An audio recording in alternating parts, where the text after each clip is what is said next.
Piada rápida para não falar coisas que não são.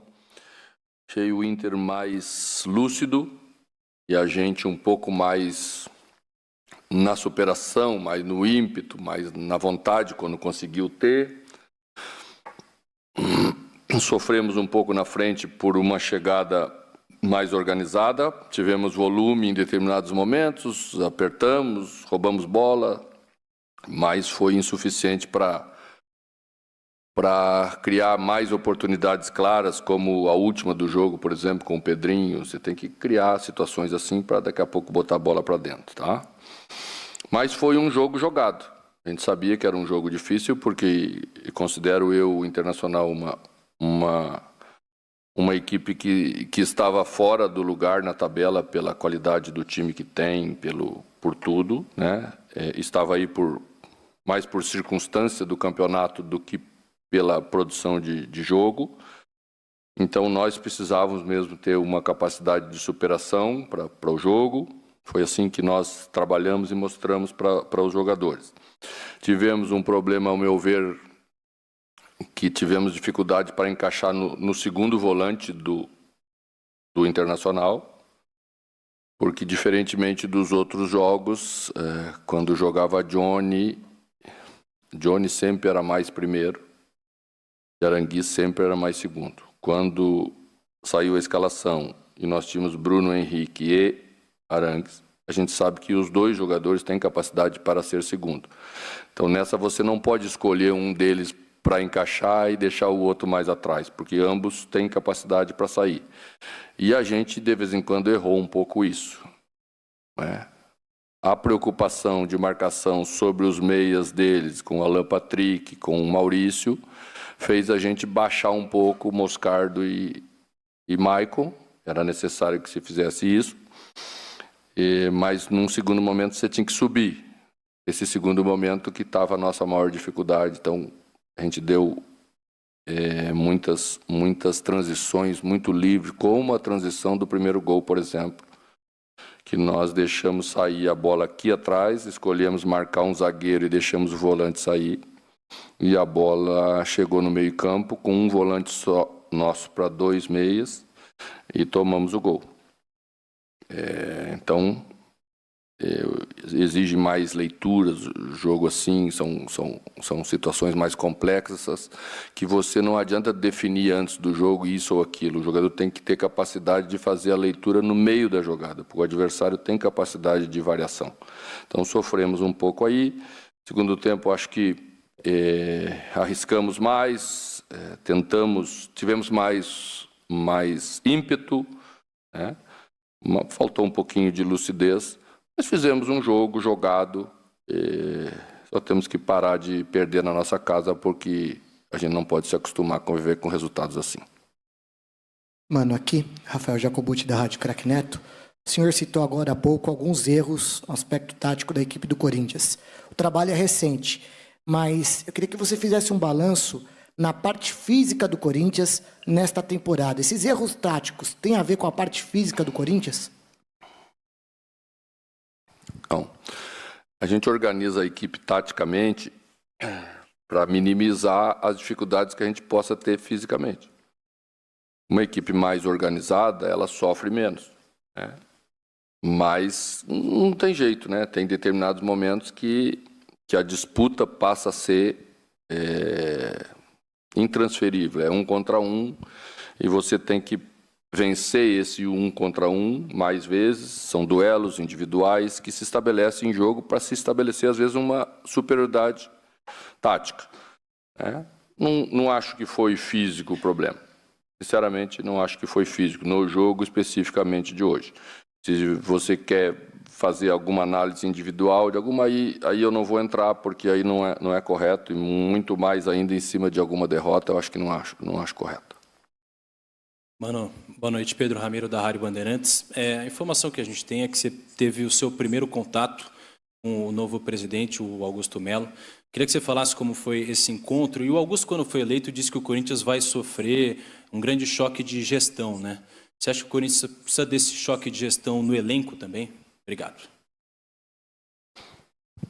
Bom, eu confirmo, a gente teve a primeira reunião essa semana, muito mais para se conhecer, saber o que pensam os novos dirigentes que vão assumir o clube logo em seguida, porque é a partir desse pensamento que a gente estabelece as diretrizes de atuação. Tá? Eu não acho que o problema do elenco seja gestão, né? Eu acho que as coisas começam a estar bem trabalhadas no dia a dia, mas o clube vai passar por transformações, quem dirige o clube vai decidir o que quer fazer e nós vamos nos adequar às questões administrativas, de política, de gestão. As questões técnicas pertencem a quem é profissional contratado para executar o seu trabalho e a sua função. Tá? E aí depois nós vamos ver como isso vai funcionar. Mano, tudo bom? Stefano da TV Bandeirantes. Falando já um pouquinho desse início de 2024, o Corinthians com 47 pontos na 13ª colocação não é o cenário ideal para um final de temporada, para um final de Campeonato Brasileiro. Você enxerga como as maiores necessidades do Corinthians? Aonde em 2024 você vai buscar, como você falou, não perder dentro de casa e somar mais pontos e até buscar algum título no ano que vem? Quais são as áreas dentro de campo que o Corinthians precisa melhorar? Geralmente no futebol a gente quer individualizar. Sai quem? Entra quem? Quanto você vai trazer? Não é essa a parte mais importante antes da gente começar a trabalhar nesse sentido. O mais importante é saber quanto que o Corinthians vai ter para investir nessa modificação. A partir desse momento, você vai estabelecer o nível de transformação que nós vamos fazer no elenco. Hoje, por exemplo, no momento crucial do jogo, a gente colocou quase que só jogadores com menos de 20 anos. Não é fácil entrar nessa hora, numa situação como essa, né? E você vai comparando com os outros que entram do outro lado, você vai vendo o que é um equilíbrio maior, como é difícil isso, né? Às vezes um jovem demora para entrar no jogo, às vezes toma uma decisão que você fala assim, nossa senhora do céu, como é que essa decisão foi tomada? Mas é dessa idade, é do jogador em formação. E o Corinthians teve que apressar essa utilização dos jogadores num número bastante grande. O que a gente tem que fazer nessa hora? Buscar um equilíbrio de construção de elenco. O equilíbrio vai na parte física, na parte mental, na parte de maturação, na parte de experiência de jogar jogos e momentos de jogos importantes, como são os jogos grandes, como foi o jogo de hoje, quando chegou no momento importante do jogo. Então, isso é mais importante do que tudo. Mano, matematicamente, o Corinthians ainda corre riscos de rebaixamento, né? A rodada termina amanhã e pode-se resolver isso com mais um dia, né? O prosseguimento dos jogos. Queria saber os seus planos para o jogo contra o Curitiba, se o Corinthians já tiver sem nenhum risco, se isso ainda pode ser um laboratório, sei que você não gosta dessa palavra, mas para tomar decisões de quem fica e quem sai para a próxima temporada. Ou se você já tem essas decisões todas claras na sua cabeça. Obrigado. Não, eu não tenho todas as decisões, porque, vou repetir, isso vai depender de um monte de situações bem objetivas que o clube vai fazer. A política, o investimento, as questões maiores, para você estabelecer prioridades nas contratações, na chegada de jogadores. A chegada de jogadores influencia na saída de jogadores, porque é isso que se você compara, né? Você quer fazer uma transformação para você ganhar qualidade, para você ganhar competitividade, para você ganhar valências físicas, que hoje o futebol exige muito, mas você tem sempre que colocar na balança se as transformações que você pretende fazer significarão acréscimo. Já vimos muita gente transformar para pior. E é isso que não pode acontecer, tá? Então, não vou fazer isso em uma partida de futebol, certamente seria uma estupidez. Um jogo como esse pode mostrar uma coisa em 90 minutos que não tem nada a ver com aquilo que a temporada mostrou.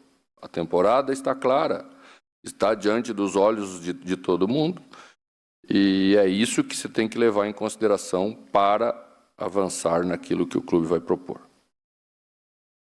Mano, aqui, tudo bem? Boa noite. Acho que está claro para todo mundo agora o que você está dizendo, né? Você não vai liberar 10 se você não tiver outros 10 para compor o seu elenco, enfim, não vai ficar sem ninguém, isso está claro. Ao mesmo tempo, a gente sente no torcedor, em rede social, aqui no estádio, que muitos jogadores estão desgastados. O torcedor corintiano está com a mente cansada de ver esse time jogar. Como que você analisa essa situação na parte mais fria e calculista que você precisa ser, ao mesmo tempo de saber, meu torcedor, que faz muito parte desse clube, está cansado muitas vezes de ver esse time jogar também com esses jogadores? Entendo perfeitamente o sentimento do torcedor. O torcedor ele é passional, ele tem uma parte de razão, porque você não pode iniciar a temporada que vem, mostrar para ele que os mesmos vão fazer algo muito diferente daquilo que ele viu. É assim que ele se sente. Então, essas coisas que precisamos refazer, precisamos modificar, passarão por esse entendimento, conhecimento, mas certamente a direção vai levar em consideração esse sentimento do torcedor, que é a razão pela qual nós vamos trabalhar todo o ano que vem. Mano, aqui, por favor, Henrique Filhote, da Identidade Corintiana. Primeiramente, boa noite. Mano, eu gostaria de fazer uma pequena retrospectiva em relação aos últimos jogos do Corinthians. Quando você chegou para o jogo contra o Grêmio, todos diziam ser um jogo limite, ser um jogo que, se o Corinthians perdesse, poderia ficar em sérias chances de queda. Aí o Corinthians vai lá e ganha. Chega para um jogo contra o Bahia, em que muitos falavam que o Corinthians tem que ganhar, é contra uma equipe que está mais abaixo, confronto direto. Aconteceu o que aconteceu. Um jogo contra o Vasco, que todos esperavam o pior, seu time vai lá e ganha. Hoje, que se esperava o melhor, vai lá e não consegue o resultado. Como explicar essa inconstância? Parece que o time, às vezes, só funciona quando está no limite. Como explicar isso ao torcedor, esse sentimento? Bom, por uma questão de conhecimento, eu acho que nós temos que tirar o jogo do Bahia dessas situações aí, porque, na minha opinião, o que aconteceu naquele dia não faz parte da normalidade. São derrotas e derrotas, são vitórias e vitórias que existem no futebol. Aquele dia a gente não entregou nada, né? E o jogo terminou como terminou por culpa nossa. Acho que é diferente de hoje. Por mais que você fique triste com a derrota e não goste de perder, e nós nunca gostamos de perder, né? A gente viu uma outra situação de jogo jogado dentro do campo. Tá? E jogos grandes, você ganha, você perde, você empata. Tá? E eles são tão importantes para nós quanto são importantes para os outros. Né? A gente tem notícia que o bicho do lado de lá era triplo para jogar com a gente hoje. Então, assim, tudo está no jogo, está no pacote, né? Então, a gente tem que saber diferenciar uma coisa da outra coisa, porque senão entra tudo na vala comum. Mano, boa noite. Dá para perceber a sua preocupação com essa transformação que o time vai passar, com a saída de jogadores, a entrada de jogadores, de fazer da maneira correta, né? Você falou que o que é da área técnica tem que ser gente que cuida da parte técnica, o que é de gestão tem que ser da parte de gestão. Ao mesmo tempo, você falou que vai ser avaliada também a opinião dos torcedores e o que eles pensam a respeito do grupo. O presidente já deve ter uma ideia, o presidente eleito já deve ter uma ideia, provavelmente, do que fazer, mas você conhece melhor o elenco do que o próprio presidente. Então, a minha pergunta é, até que ponto a área técnica, que é você, será ouvida? Até que ponto o presidente tem esse poder? Como é que é essa negociação entre vocês dois? Obrigado. Então, a área técnica vai ser ouvida naquilo que for da parte técnica. Tá? Foi a impressão e o que acertamos nesse primeiro momento. Tá? E é o que eu acho que tem que ser feito.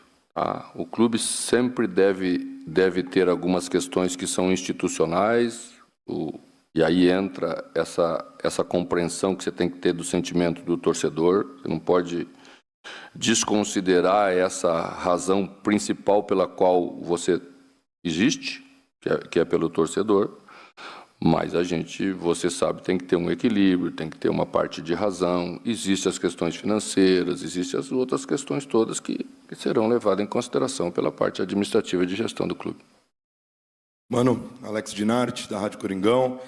Queria que você falasse sobre diferencial que o Corinthians, às vezes, não tem perante alguns adversários que tem. Por exemplo, hoje nós vimos um Alan Patrick, um Ener Valencia, o próprio Maurício, né? E alguns jogadores do Corinthians não conseguiram ser esse diferencial, né? Não só do jogo de hoje, mas durante toda a temporada. Mas, falando particularmente do jogo de hoje, queria que você analisasse esse contexto, por favor. Obrigado. O Internacional, eu posso falar um pouco, muito pouco, porque não quero me envolver nas questões, a gente sempre é mal interpretado quando fala alguma coisa sobre essa, mas como eu estive lá, ele vem se construindo já há bastante tempo, né? Com uma ideia de cada vez acrescentar um pouco mais. Esse já é um time de 2 anos, né? E a gente está encerrando um ciclo. Me parece bem claro que o Corinthians está encerrando um ciclo, né? E chegou como chegou assim, né? Às vezes você avalia um início de temporada, as coisas não andam bem e depois vai se perdendo muita confiança. E quando você não tem essa confiança, é muito difícil alguém ser diferencial, né? Porque a confiança faz parte dessa construção do jogador como o cara individual e a parte coletiva da equipe, né? Então, acho que é muito difícil você fazer essas avaliações. Eu acho que vocês podem fazer elas publicamente, eu é que não posso. Mano, aqui, boa noite. Christopher Henrique, do Dimensão Esportiva. Eu queria saber um pouco da mudança do Fábio Santos hoje, né? Você fez alteração para a entrada do Matheus Bidu, é algo que já acontece com frequência nos jogos, né? Mas pelo contexto de ser o jogo de despedida dele, aquela questão de ser a última partida no profissional, queria saber se aconteceu alguma coisa técnica, né? Ou foi a questão o momento do jogo, né? Você ter que colocar o Matheus Bidu ali com 25 do segundo tempo e devido que o Internacional já estava com 2-1 no placar, começou a pressionar mais, né, no jogo, e queria saber um pouco mais sobre essa questão da mudança, né, do não deixar ele jogar os 90 minutos hoje. E, se possível, também comentar um pouco do Corinthians estar ligado nos primeiros minutos, mas depois dos 15 minutos o Internacional começa a partir para cima, começa a chegar mais ao gol do Cássio, né, tanto que o Ener Valencia tem o lance dele cara a cara com o Cássio e perde, né? Estava impedido, né? Não, no primeiro lance o Ener estava em posição legal. E aí eu queria saber dessa questão, né, de o time tá ligado no começo do jogo, mas depois parar, sabe? Queria saber um pouco sobre isso. Obrigado. O futebol não é só estar ligado ou desligado. O futebol é muito mais do que isso, né? O Internacional conseguiu jogar bem naquele momento porque é um bom time, tem uma ideia muito clara de construção, tem jogadores de qualidade para executar essa ideia, e a gente teve as dificuldades que todo mundo tem contra eles, né, em determinados momentos do jogo. Quando você vai jogar um jogo assim, tem momentos seus e tem momento deles. Não tem só seus momentos, você tem que se preparar. Jogo grande é assim, né? E eu acho que o que aconteceu naquela hora aconteceu dentro da normalidade de um jogo de futebol, tá? A questão do Fábio, ele veio de um jogo bem desgastante contra o Vasco, em que ele jogou a parte inteira, né? Já estava entrando num momento mesmo de desgaste, e a gente achou que podia botar uma força de apoio maior, que é o que a gente precisava ao estar perdendo o jogo de 2-1 com o Bidu, que é um jogador mais fogoso, que tem mais força, que é mais jovem, que poderia acrescentar pelo lado alguma coisa importante para a gente em termos ofensivos. E, ao mesmo tempo, acho que se proporcionou uma homenagem bonita do torcedor com o estádio cheio para o Fábio, que é um cara que merece muito, que faz parte da história do Corinthians e que é um daqueles que está lá naquela foto grande dos jogadores que conquistaram o título do Mundial. Aqui, mano, boa noite. Vinícius Lúcio, Central da Timão. Então, sobre o Fábio, né, que se despede hoje, você perde um líder fora de campo ou dentro de campo. Tem que buscar ainda também alguém, né, que seja líder como ele, que venha também suprir essa necessidade de um lateral que está indo embora. Como que é essa despedida de um cara tão grandioso, tão vitorioso na história do Corinthians? E se me permite, sobre Romero, que era contestado, todo mundo falava, eu sei que até você ouvia muito sobre Romero, e hoje o Romero dá a volta por cima, é um cara que está brigando pela artilharia da Neoquímica Arena. Fala dessas duas figuras, por gentileza. Bom, a questão do Fábio é realmente elogiável a trajetória dele no Corinthians, não só no Corinthians, porque passou em outros lugares, mas aqui, que estamos falando aqui, ela é extremamente significativa, vencedora, como exemplo para os outros jogadores mesmo, em termos de dedicação e trabalho. Sei que foi um dia muito emocionante para ele e para os seus familiares, a gente fez parte desse dia, e certamente na hora das reposições, você tem que levar isso em consideração também, né?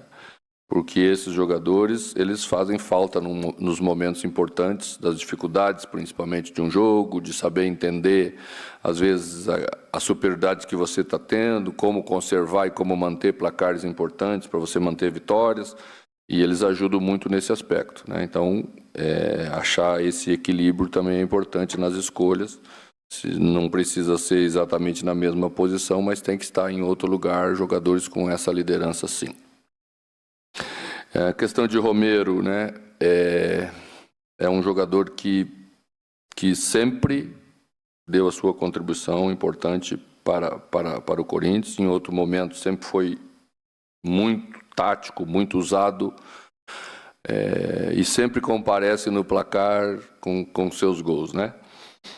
Agora está vivendo esse momento, foi um jogador extremamente importante nas últimas vitórias que conquistamos, sempre esteve presente no placar, e eu acho isso uma demonstração de como o futebol é, né? Por que a gente tem que respeitar todos? É porque daqui a pouco você vai ver que ele tem para entregar e ele merece esse respeito, é o que eu defendo sempre. Jogadores como Romero contribuem muito numa temporada para os gols que você tem que fazer. Um time, para estar nas primeiras colocações, tem que fazer aí 100 gols, 100 e poucos gols. E alguém tem que fazer. Comece a somar para vocês no início da temporada, quanto faz cada um, e quem são os que vão completar esses 100, 100 e poucos gols que precisamos. E Romero vai estar lá com 10, 12, 15 gols, e um jogador que faz a parte tática e ainda entrega um número de gols sempre vai ser importante, e ele se doa para a equipe. Eu acho isso elogiável também. Mano, Jade Jimenez, da Trivela. Eu queria que o senhor falasse, porque assim, hoje foi o último jogo aqui na Neoquímica Arena diante do torcedor, né? E na temporada, o Corinthians, que aqui sempre vencia, acabou perdendo em alguns jogos decisivos, não só sob o seu comando. Como recuperar essa confiança dentro de casa para a próxima temporada?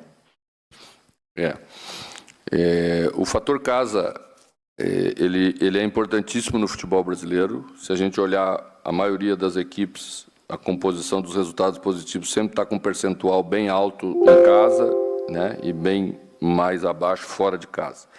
Quando você passa por determinados momentos, isso se torna um pouquinho mais pressionante, né? Então, aí, às vezes, você não consegue conviver com essa pressão, que é algo que deveria ser só positivo, mas acaba te inibindo um pouco. Então, tem jogadores que sentem um pouco mais, tá?